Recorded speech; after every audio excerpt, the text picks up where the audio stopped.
because we saw there are a lot of initiatives for women in boards, right? All the quotas are really focused on boards. But then a research came out of like how many or what is the percentage female talent on junior positions in private equity, for example. And it was 17%.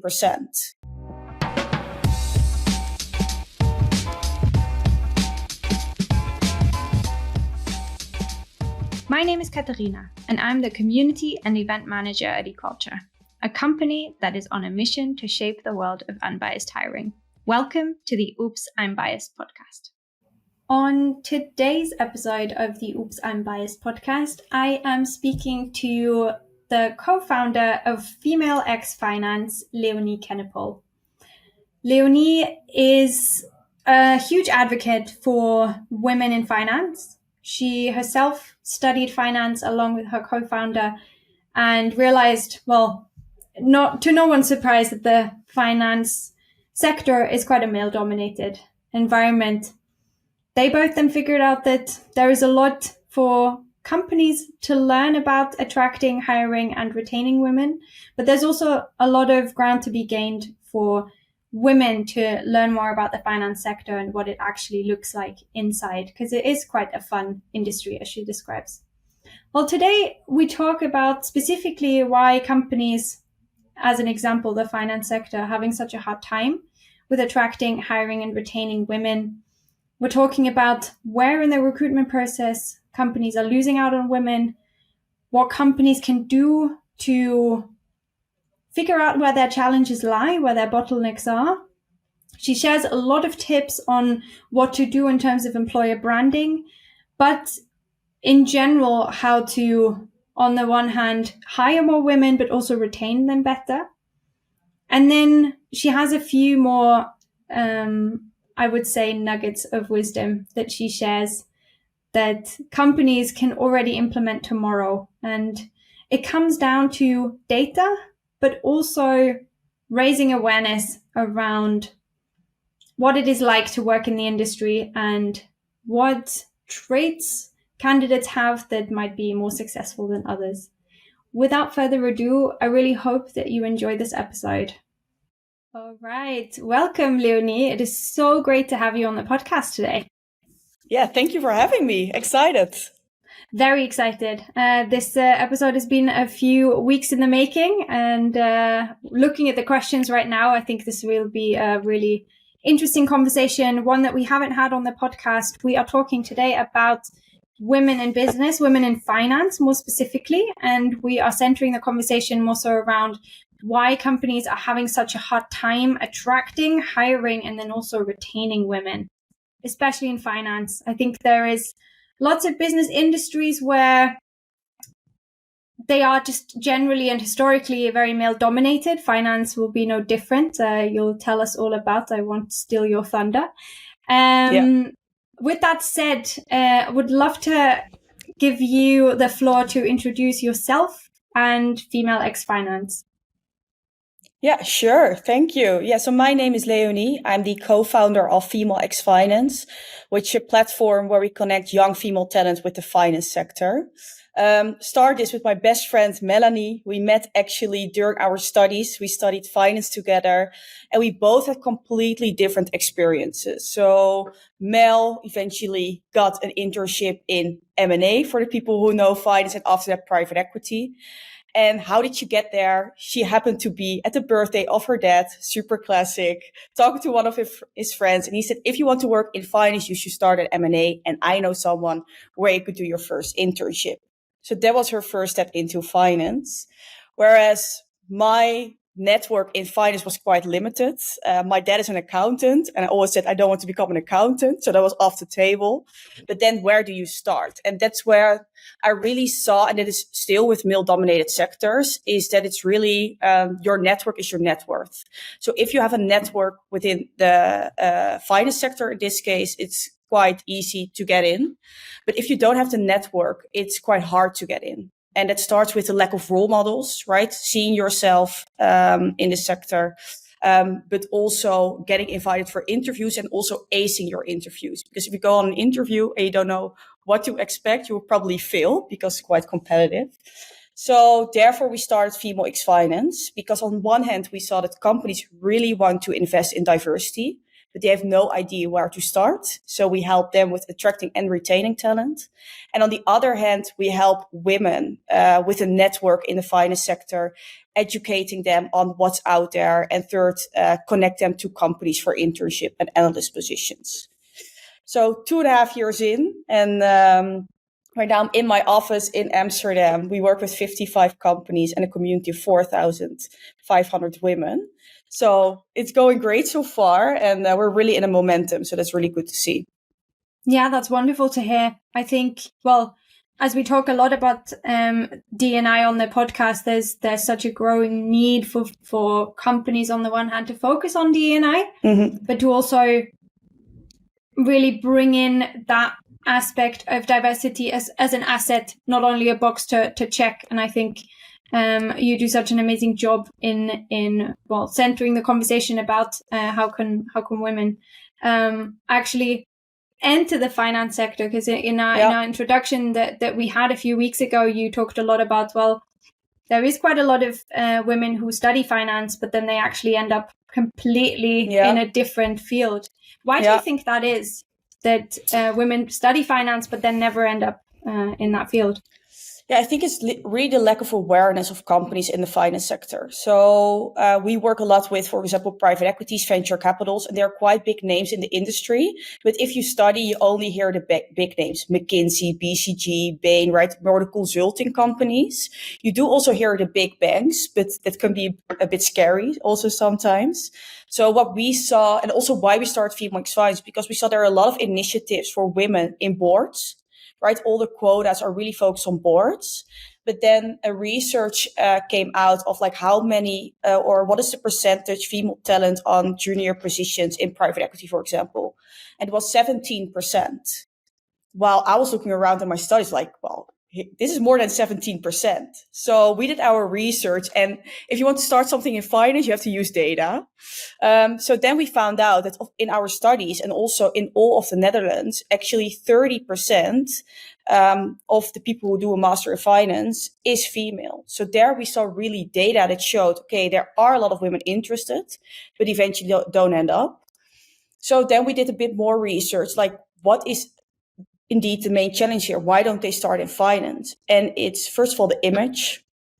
Right, the male-dominated sector isn't really inviting for women. If you go to the websites, always make a joke, like no one wants to work at those companies because it's so business, formal, etc. Well, if you go into the companies, it's so much fun to work. There are a lot of young people working there, but that's only something you see if you go inside of the offices. So there's just a lack of awareness and therefore also interest in the finance sector to work in. And that's also what we're tackling with Female X Finance. We always say we make the finance sector fun, cool, young. If you go to our events, it's not all black suits. No, we had a few weeks ago Finance Fiesta, right? Wear colors. There were salsa dancers. We make it really cool, and therefore we really inspire the next generation because they come to our events, and then we invite our partners on stage, and they can really tell from their perspective why they start in finance. And I think that is especially like not only for women actually, but for the next generation in general, employer branding is key, and doing it differently is key. Yeah. Great summary. I was going to hop on that employer branding wagon that you just introduced. Yeah. It sounds like there's two sides of the story, right? There's on the one hand that awareness piece for women to actually know, okay, what does it actually look like to work in that field? And not only what does the website look like? And on the other side, companies just missing out on women even applying because they're just, their employer branding is geared towards men and geared towards, well, their target audience that they've had historically. If we want to shift gears a little bit to the recruitment process now, other than employer branding, which is a big part of recruitment anyway, to fill that funnel up front, why or sort of where else are companies losing out on women during the recruitment process? Yeah. So indeed, first, what I talked about, really awareness. So that's attracting female talents. That's also what we see when companies come to us. They either have challenges with getting female applicants in general, or they do get female applicants but don't hire them. And that is really the interview process. What we see with a lot of companies, it's still made by men for men. So that also means they assess each candidate on masculine traits. So if you have more feminine traits, which women are more likely to have, they don't see you as good as a fit for the team as they would probably do with someone with more masculine traits. Luckily, we do see a shift in there, because what we also saw is if you assess people like that and so there are two scenarios. One, they don't hire women, so they don't offer a position because they think, yeah, she's just not the right fit for the team. Or they do give an offer because they say, okay, we need to invest in diversity. But because they didn't like the process, or they have a really bad aftertaste after the interview process, they reject the offer. So it's really important to invest in your recruitment process and make it as smooth, slick, but also fun as possible. Because also, that's also what I'm saying right now, also to companies, it's not anymore maybe about women, but it's about masculine, feminine traits.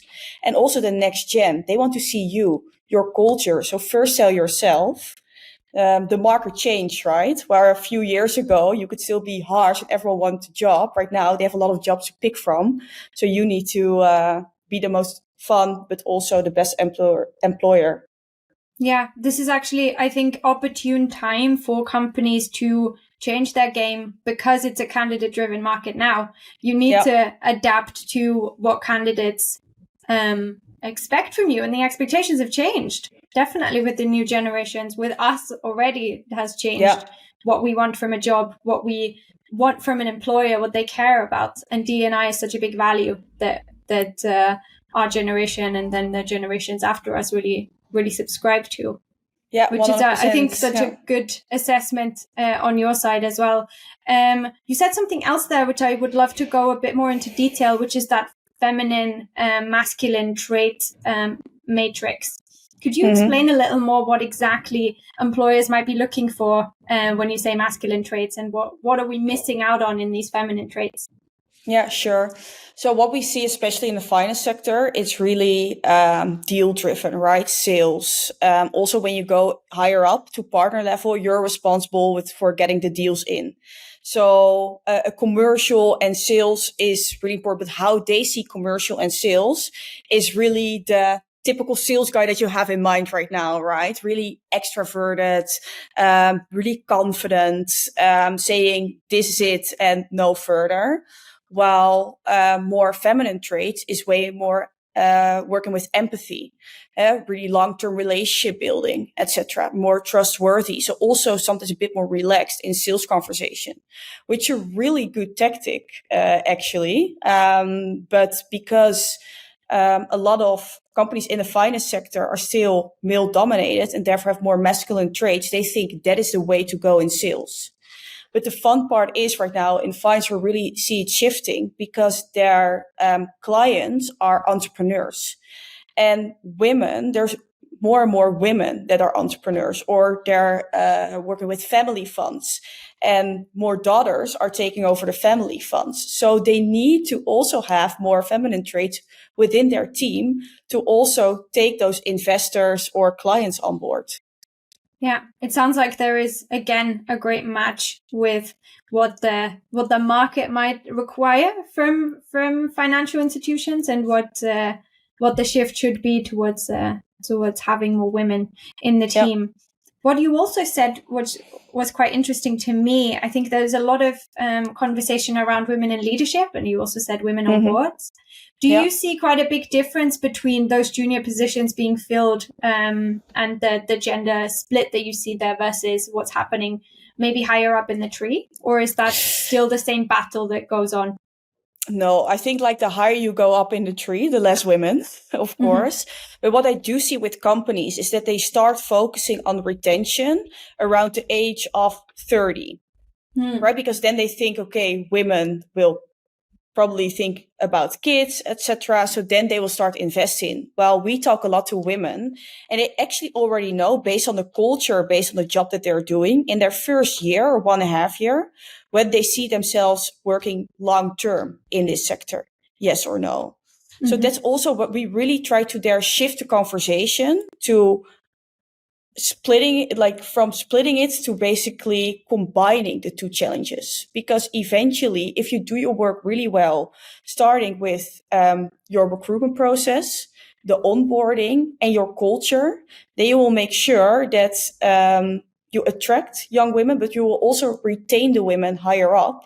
And if you also make sure that you have a culture where people feel that they can be honest and speak up about how they feel, before they think of leaving, they have some challenges instead of after they left.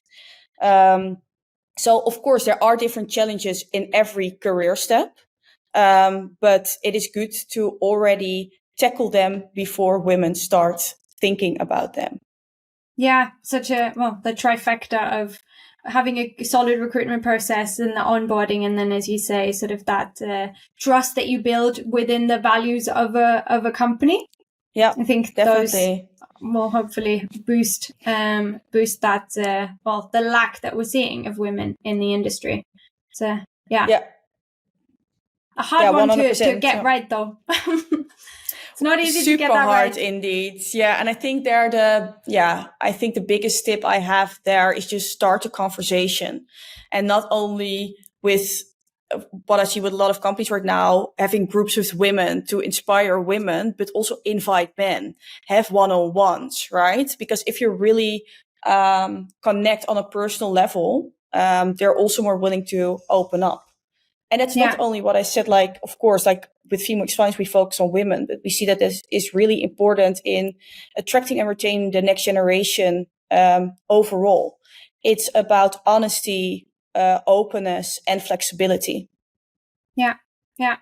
It's universal traits, I would say. Obviously, we always center the conversation about the underrepresented groups, the historically marginalized groups as well in business, which I think is super important. But what you say obviously holds true. It's sort of a universal value that we should all subscribe to. Now, if someone's listening and thinking, well, that is my company, even if they might not be in the finance sector, they might have an issue with attracting and hiring women. What do you suggest where they start on the one hand, figuring out what are the challenges? Maybe they might not even know we have a lack, but where is it? We actually don't know where the bottleneck is. How would you suggest listeners might tackle that issue? Where do you start? Yeah, so I think indeed really good point. What is the challenge? I think a lot of companies come to us we can't find talent, so we want to work on recruitment. So could you maybe forward some candidates to us? Well, that's not how it works. If it worked like that and diversity happens overnight, I would be happy to do it. But it's a long-term commitment, right? It takes time, it takes money, and really to first pinpoint what the challenge is. Data is key. And what we've also seen, because we started working more with data within Female X Finance and our partners, is that a lot of our partners have never looked at the data. So try to look. I think a really great example is we had a conversation with a new partner, and they said, yeah, we have limited female hires, but we're not sure where the bottleneck is. So we said, okay, do you have data? What is the male-female ratio applicants? What is the percent of women that you invite versus the men that you invite? What is the percentage on each stage in the recruitment process that women pass and men pass? And then we saw that whenever women applied, they got invited faster because they have diversity targets, right? And they have way more men also applying. But in the case interview, all women didn't make it, or they didn't perform well. It's okay, well, this is a case, then we should look into the case interview. Yeah, indeed. But they never looked at them themselves. So I think really starting with data is really important. And you can focus that on the recruitment process. So applicant to hire ratio, indeed. But also eventually the retention ratio. And if you've then pinpointed your challenge, then you can also look into a possible solution. So if your challenge is getting female applicants, then you should focus on awareness and employer branding. Is your challenge, you do get female applicants, but they don't pass the process, then you should focus on more inclusive hiring strategies and your interview process. And is your challenge, we have 50-50 on analyst level, but after a few years, they all drop out and they go to other jobs. Then you should really focus on, do we have the right culture also to retain women? Yeah. And are there enough opportunities for learning and development? Yeah, to move definitely. up to actually not touch that glass ceiling and then have to get out because you can't move up. Yeah, I think that is also a huge issue. But that is for a different podcast. But it's definitely something that needs to be seen holistically, as you say. As soon as you've identified your challenge or your bottleneck, then you can work on, well, how can we really drill down what the issue is and how can we solve it? Great takeaways here. I think most companies really like to look at diversity metrics or quotas as a prescriptive metric, and that solves our problems. Sort of on the short list of candidates, we need 2 women, 2 men. I think that will solve our issue. And then we pick the best candidate, whatever that might mean. And it mostly means, as you say, on those masculine traits, which is very, it's a questionable metric anyway to say, well, we want the best candidate. What defines best, right? Indeed, what is the best candidate? And it's for everyone super different. Yeah, exactly. 100%. Indeed. And then the way that you frame it, I think is quite nice to say, okay, let's look at the descriptive data first. Look at what our drop-off is in each of those conversions or each of those steps. Yeah. And then see, okay, where do we experience the most drop-off, or where is that clear glass ceiling in the recruitment process already? Yeah, definitely. Yeah, and after, if you have really identified that challenge, then you can do more qualitative research. So it isn't always fault of, for example, not being inclusive enough, etc. It could also sometimes be just not knowing how to sell your company to female candidates, right? So we also work with companies, and they had such a nice culture. They have a really good recruitment process, but they just didn't know how to sell their company. So in the finance sector, everyone says we're super hands-on and we have a really fun culture because we do the yearly ski trip. Everyone says the same. So that's also how we start with Female X Finance. First, really dive into what makes you special, what makes you unique. And it is so important also when you're attracting the right talent. Yeah. Oh, it's such a good exercise for companies to see, okay, what makes us unique? It's not the yearly ski trip, I think, or the Friday, the Vrijmibo, the Friday afternoon drinks and the ping pong table as the scale-ups have it. Maybe finance doesn't really, but that's definitely those sort of stereotypes that feel a bit like a box-ticking exercise. We have the regular meetups, and that's why it's fun. On the topic of fun, you mentioned recruitment processes are not really inclusive, and they're not really made to attract or to sort of sell the company to the candidate. What do you see the most where fun is lacking, and what do you then advise companies? What is fun? Yeah. So I think a really good example is when Melanie and I were interviewing ourselves, right? You go to a company to see, do I want to work there? But also to show I want to work and I'm the best candidate. But a lot of companies in finance were really, okay, first interview round, I always thought was an introduction or motivation, and they fire technical questions at you. So how do you value a company? Have you looked at our website? Which portfolio company did you like best? Could you make a SWOT analysis about it? So you were completely overwhelmed, and you didn't even I thought, okay, I first need to know whether I want to work here, because this is also quite new for me, especially when you're interviewing for junior roles or internship roles. So what we always give as tip to our companies, the first round is always a coffee chat without technical interviews. Why? Of course, the candidate needs to sell themselves, but you also need to sell yourself, because it's a candidate-led market. They're not only talking to you, they're talking to multiple companies. So try to make the experience indeed as fun, but also as personal as possible. Because if you make the first round really about, okay, the fit, then the second round, of course, you can focus on technicals and more the hard skills. But then they already know, okay, this is really a team I want to work in. So they also put more effort in the interview process. And that's something we really see. And I think it's the same with, for example, e-assessments, right? So I know Equalture really focuses also like on fun gamification. While I also did a lot of tests that were just like numbers crunching. And you see like, you saw the time ticking. It was super stressful. And then what we also see is that a lot of candidates don't even finalize the test. And I think, okay, let's just let it just go. Yeah. Yeah, that's not my definition of fun either. Yeah. I think, what you said here, just a few things. One, definitely the companies tend to forget, especially if it's companies that can sort of rest on their laurels because they're part of the Big Four, what have you, have a huge reputation for being a reputable employer. They might forget that candidates also look at other offers. You need to sell your company as much as they need to sell themselves to your company. Yeah. So it's a two-way street. That's one. I think that's such a good one to start with because, well, the first impression, obviously it might be or the job ad already, but then in a first interview, that's your first impression. If you do not ace that as a company, then you've already lost them. Yeah.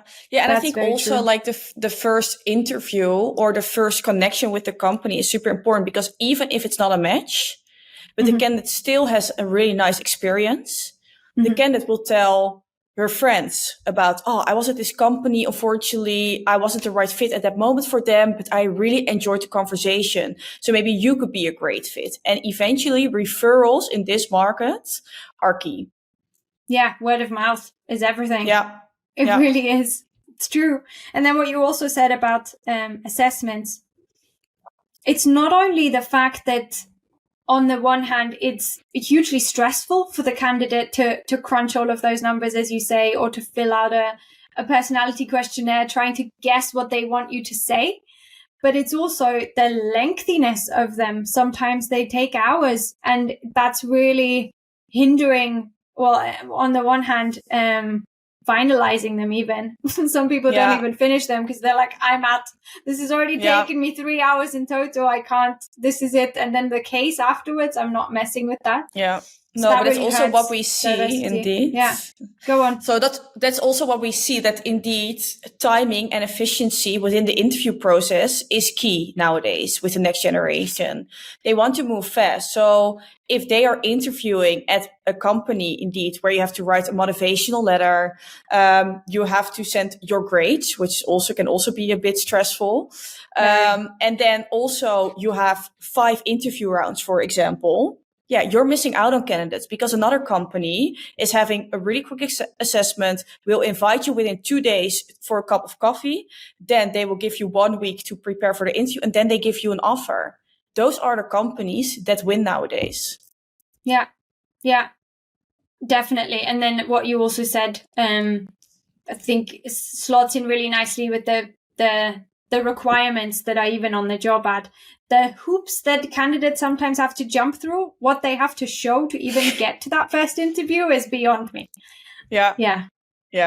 No, we also have a few companies that we work with, and then if they have like an intern and the intern performs really well, then they still have to do a few interview rounds to get an offer for an analyst. Well, I think, you just work with this intern for 3 to 4 months, performing really, really well. What is then the idea of having other interviews? So I'm struggling to understand it as well. My assumption would be that they really want to see again how well you can sell yourself. Yeah. To really sort of how badly do you want it, but shouldn't it be enough that you've already showed that you perform well and that you were consistent in those 3 months? No, and I think it's also really about like the personal touch and trust. So that's also, I think, maybe a tip for listeners. If you have a really good candidate, just call them the same day and say, we really like your offer, not through a recruiter, but really personally yourself. I think what we also see if the interviewer calls herself or himself to the candidate and say, we really like your profile, we really want to have you on board, that is so personal and so flattering also for the candidate, then they basically can't say no. Yeah, that is true. Yeah. That might be a good way of hiring those women that would have been knocked out in the meantime, or who might decline, as you say, an offer because they had an unpleasant experience in the recruitment process. Yeah. Well, while we're on the topic of tips, you shared quite some already, but I'm going to quiz you on a few more. I'd love to hear a bit more about your inclusive hiring tips, how to impact the rates of women. Yeah, so I think one of the best tips is don't be stuck on a resume. I think within the finance sector, we still see, okay, you need to do a finance master's, you need to have done your internships, etc. What we see, if women have done an analytical study, they can teach like the finance skills. But the fit with companies, especially also in the finance sector, because the teams are quite small, is way more important. So if you see a resume, don't only look at the resume, but look further than the resume. So I think in the finance sector, for example, it's quite important that someone is entrepreneurial, did a lot of things next to their studies or traveled, for example, not only the experience one. And that way you can really widen your talent pool. Another tip that I also give companies that are recently starting with also investing in getting more female talent. What I said, it doesn't happen overnight. So it's a long-term commitment and it's a journey. I think one of our best cases is a company we work with from the start. They started with one managing director and 30, she was female, and then 30 men in the team. Right now they've more than 50% women within 2.5 years. And how did they start? They opened their doors basically for everyone.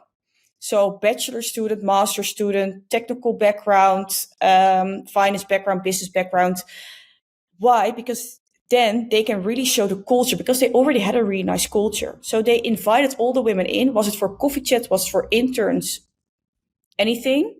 And right now they only get women in that are almost graduating, etc., which was their target pool 2.5 years ago.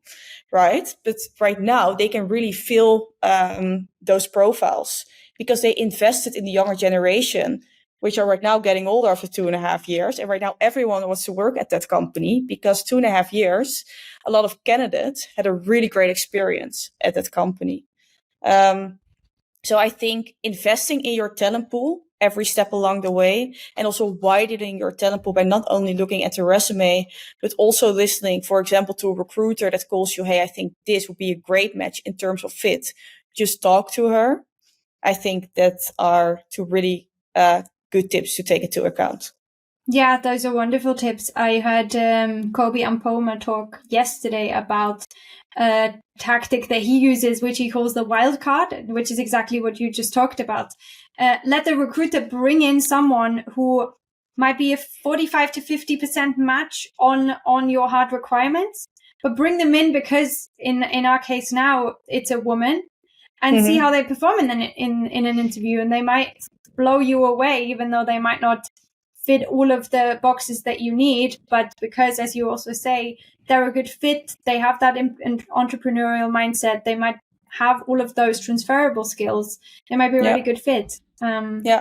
So that goes really well with it. And as you say, widening your talent pool is just, well, it's all the rage right now. I don't think that anyone really knows how to do that, but you gave a really good example of saying, let's let off of all of those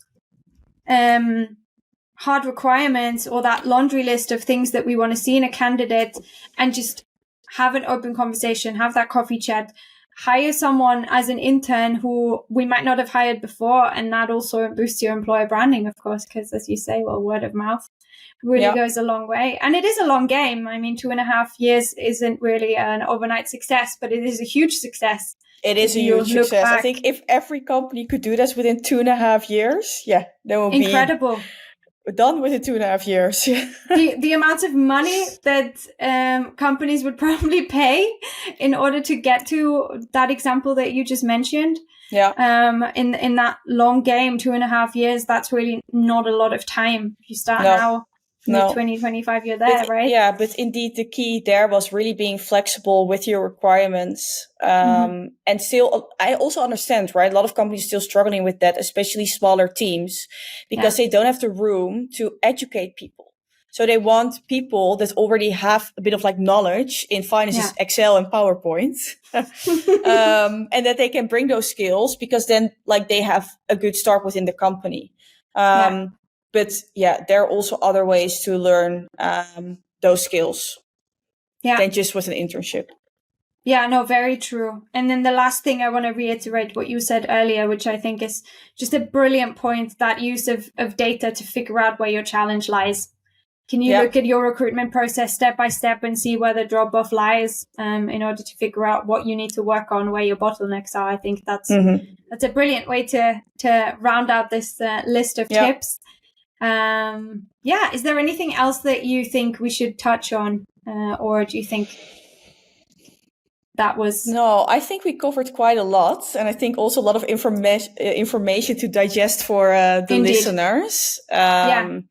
And indeed, I think what I repeated multiple times, it's a journey, right? So also some companies come to us and say, we don't have any women.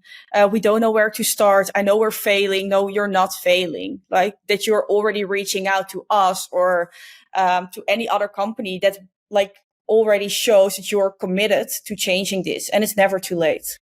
No, it's never too late. We'll leave all of your details, of course, in the show notes. Incredible work that you do. To anyone who might have a friend who's studying finance, send them to your events. I think it's a wonderful community that you're building over there. It's huge already, which is a testament to what you're doing. We'll definitely share all of your links. Please, everyone who listens today, also follow Léonie and Melanie as well on LinkedIn. They're quite active, have lots of things to share, lots of great things that they're doing over there. With that said, Léonie, I really want to thank you for coming on the podcast. This was a great conversation. I really enjoyed it. And I also learned a lot, so I'm sure that our listeners did too. Hope you enjoyed it too. Definitely. And thank you for having me. Yeah, it was a pleasure. Maybe we can do this again in the future. There's lots more to uncover in this topic and in this niche. But for everyone who listened today, I thank you so much for listening. I hope to see you in the next one. Please let us know what your takeaways were from this episode. Reach out to me and to Léonie if you have any more questions. Will probably be for Léonie. I hope she's definitely open to answering all your questions, I'm sure. And 100%. Perfect. We'll leave your links down below. Thank you so much for listening, and I hope to see you in the next one. Bye.